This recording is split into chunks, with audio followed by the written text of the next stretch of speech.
नमस्कार। आज की कड़ी में हम लोग गुरु की आवश्यकता और उनकी सार्थकता पर विचार करेंगे। हमारे जीवन में गुरु की महती आवश्यकता होती है। कोई भी कार्य करें, चाहे वह भौतिक कार्य हो या आध्यात्मिक कार्य हो, एक शिक्षक की, एक मार्गदर्शक की आवश्यकता होती है। अगर आपको वकील बनना है, तो आपको पढ़ाई करनी पड़ेगी वकालत की। और इतना ही नहीं, एक अच्छा वकील बनने के लिए आपको किसी सीनियर के साथ लगना होगा कुछ समय के लिए और उससे पूरे गुण सीखने होंगे और तब आप एक बेहतर वकील बन पाएंगे। इसी तरह किसी भी चीज में आपको एक गुरु की आवश्यकता होती है, चाहे संगीत का क्षेत्र हो, चाहे खेल का क्षेत्र हो, और आध्यात्मिक क्षेत्र में तो गुरु की महती आवश्यकता है। बिना उसके तो आगे बढ़ ही नहीं सकते हैं। तो इसलिए गुरु का स्थान हमारे जीवन में सर्वोपरि कहा गया है। और इसीलिए अगर ये कहा जाए कि भगवान खड़े हों और गुरु खड़े हों, तो दोनों में सबसे पहले किसको प्रणाम किया जाए, तो भगवान ही कहते हैं कि पहले गुरु को प्रणाम करो। यानी गुरु की महती आवश्यकता है। हमारे जीवन में गुरु का सबसे महत्वपूर्ण स्थान है।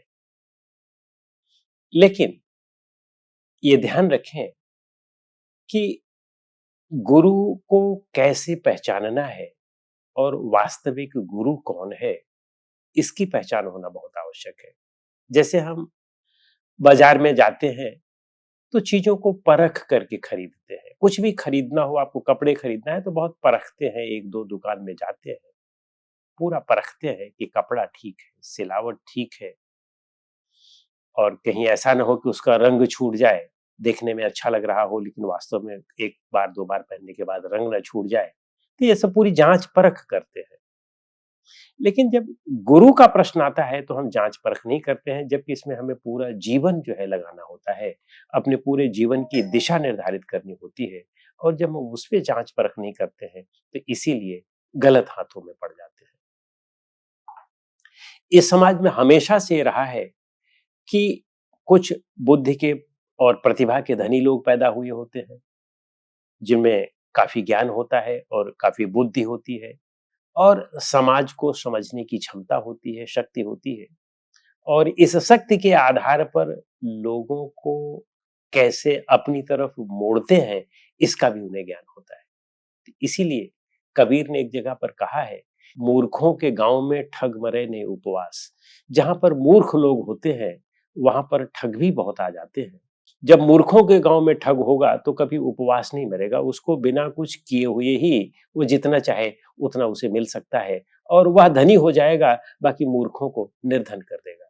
और यही बात हमारे आध्यात्मिक गुरुओं के भी विषय में है। अनेक लोग ऐसे हैं जो योग के नाम पर वास्तव में तो कलंक होते हैं। योग के नाम पर वे करते तो भोग हैं, लेकिन करते योग के नाम पर भोग हैं। इसलिए लोग जो है उनके बहकावे में आ जाते हैं और वो समझते हैं कि बात योग की कर रहा है, लेकिन वास्तव में वे अपने जीवन में केवल भोग करते हैं। और इस कारण से वे केवल समाज को छलते हैं, पाखंड करते हैं। जो अंदर से होते हैं वह बाहर से नहीं होते हैं। तो ऐसे लोग छल कपट करते हैं समाज के साथ और बुद्धिमत्ता के बल पर कुछ का कुछ सिद्ध करने का प्रयास करते हैं। लेकिन वास्तव में ऐसे लोगों के संग नहीं लगना चाहिए। ऐसे लोगों के संग लगने पर आपका कल्याण नहीं होने वाला है। ऐसे लोग रिद्धि सिद्धि का दावा करते हैं कि हमने ये सिद्धि प्राप्त कर ली है, अपने को एनलाइटेंड कहते हैं, अपने को किसी का अवतार बताते हैं, अपने पूर्व जन्मों की 50 जन्मों की बातें बताते हैं। उनको अपने सिर में कितने बाल है इसका नहीं पता होगा। उनका बच्चा क्या कर रहा है, उनका बेटा क्या कर रहा है, कौन सा कर क्या गंदगी कर रहा है, ये नहीं पता होगा। वे कितनी गंदगी कर रहे हैं, ये उनको इसका ज्ञान नहीं है। लेकिन अपने अनेकों जन्मों की और दूसरों के भी अनेकों जन्मों की बात बताते रहते हैं। तो वस्तुतः जन्म की बात आदि करना, यह सब इससे हमारे सुख और शांति से इसका मतलब नहीं है। किसी का नाम बता देना, बिना जाने हुए उसका नाम बता देना, उसके माता पिता का नाम बता देना, इससे आपका दुख थोड़ी दूर हो जाएगा। आप तो खुद जानते ही हैं अपने माता-पिता का नाम, किसी दूसरे ने बता दिया आपके माता-पिता का नाम, तो इससे आपका दुःख थोड़ी दूर हो जाएगा, इससे आपकी अशांति थोड़ी दूर हो जाएगी, इससे आपका भय थोड़ी दूर हो जाएगा। वास्तव में दुःख, अशांति, भय, काम, क्रोध जो हमारे सबसे महत्वपूर्ण दुश्मन हैं, बिना उनको दूर किए हुए दुःख नहीं दूर हो सकते हैं। और उनको कैसे दूर करेंगे? गीता में कृष्ण कहते हैं कि काम एष, क्रोध एष, रजोगुण समुद्भव, महाशनो महापापमो विद्ध एनमहि वैरिणम। यही हमारे सबसे वैरी है और यही महापापी है और इनका कभी पेट नहीं अघाता है, यानी कामनाओं का, क्रोध का कभी पेट नहीं भरता है। इनको मारना है। वो कह रहे हैं कि ये तुम्हारे सबसे बड़े वैरी हैं, इनको मारो। और इनको कैसे मार पाएंगे? जो सच्चे गुरु हैं वही आपको मार्ग दिखा सकते हैं कि कैसे इनको मारा जाए। बाकी लोग तो आपको बाहर के बाहर जो है उलझाए रखते हैं कि वे आपको अनेक प्रकार के चमत्कार करने का प्रयास करते हैं कि वो चमत्कार कर लेते हैं और वो लोगों से इस बात को लोगों के बीच में ये फैलाने का प्रयास करते हैं अपने कुछ लोगों के माध्यम से कि हमारे गुरुजी चमत्कार कर लेते हैं, हमारे गुरुजी मृत आदमी को जिंदा कर देते हैं, हमारे गुरुजी श्राप दे देते हैं, हमारे गुरुजी आशीर्वाद दे देते हैं, किसी को बच्चा ना हो तो उसको बच्चा हो जाता है, किसी को जो है कोई मर गया है तो उसको जीवित कर देते हैं, घी को पानी बना देते हैं, पानी को घी बना देते हैं, थोड़े से भोजन में करोड़ों लोगों को भोजन करवा देते हैं। ये सब चमत्कार फैलवाए जाते हैं लोगों से।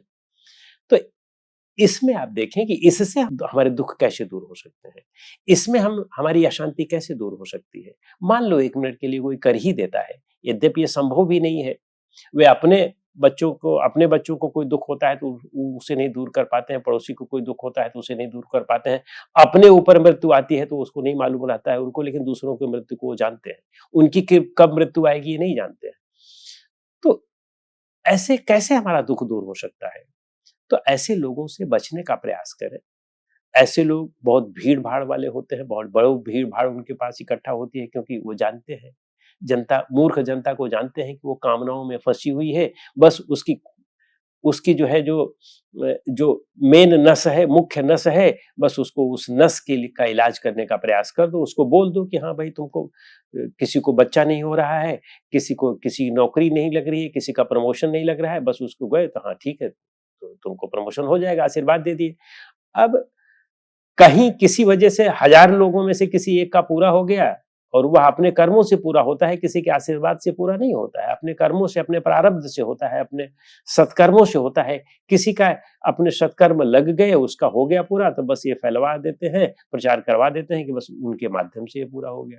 तो इस तरह से लोग फँस जाते हैं। ऐसे लोग पाखंडी होते हैं, छल करते हैं, समाज के साथ धूर्तता करते हैं। ऐसे लोगों से बचें और ऐसे गुरुओं से अगर आप बचेंगे तभी वास्तव में सुख शांति को प्राप्त करेंगे। और समाज को भी ये चाहिए कि वे अपने दुख और अशांति को दूर करने के लिए जो है प्रयास करें। चमत्कारों में फंस करके सोचेंगे कि चमत्कार कोई कर लेता है तो वह दुख और हमारे दुख को दूर कर देगा और वो हमें हमें आशीर्वाद देगा तो हमारा सारा काम हो जाएगा।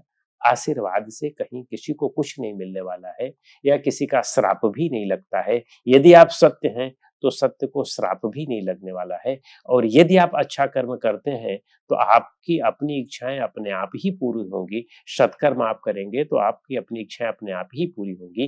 किसी के आशीर्वाद देने से अगर पूरा होता है तो संसार में कहीं कोई दुखी नहीं होता, कहीं कोई कमजोर नहीं होता, कहीं कोई अशक्त नहीं होता। सभी के दुख दूर हो गए होते, सब बहुत महान हो गए होते, सबकी पद प्रतिष्ठा हो गई होती, तो यहाँ तो धनी भी दुखी हैं, निर्धन भी दुखी है। तो कहने का अभिप्राय यह है कि हमें सच्चे गुरु की तलाश करनी चाहिए और यदि सच्चे गुरु आपको नहीं मिल रहे, यद्यपि ऐसा नहीं है कि संसार में दुनिया में सच्चे गुरु ही नहीं है, मिल जाएँगे और अगर नहीं मिल रहे हैं तो बेहतर है कि आप उन पाखंडी गुरुओं के झांसे में ना आए क्योंकि पाखंडी गुरुओं से आप ज़्यादा बेहतर हैं। समाज का एक सामान्य आदमी पाखंडी गुरुओं से ज़्यादा सत्कर्म करता है, ज़्यादा अच्छा है। आप यूँ कह सकते हैं कि वह ज़्यादा सच्चा है, वह ज़्यादा ईमानदार है उन पाखंडी गुरुओं की अपेक्षा कर। तो इसलिए उनके पास जाकर के अपने अपने अंदर बेईमानी ना ले आएँ, अपने अंदर दुष्कर्म ना ले आएँ। तो इसलिए उनसे बहुत अच्छी तरह से सावधान रहने का प्रयास करें और अपने जीवन को संवारने का प्रयास करें। सत्कर्म अगर गुरु नहीं मिलते हैं तो सत्कर्म करना शुरू कर दें, अच्छे कर्म करना शुरू करें, ईमानदारी से जीवन जिएं, सच्चाई से जीवन जिएं, जितना मिल जाता है उतने में संतोष रखें। बस यही जीवन जीने का सच्चा तरीका है और इसी से हमें सुख और शांति मिल सकती है, अन्यथा सुख और शांति मिलना संभव नहीं होता है। नमस्कार।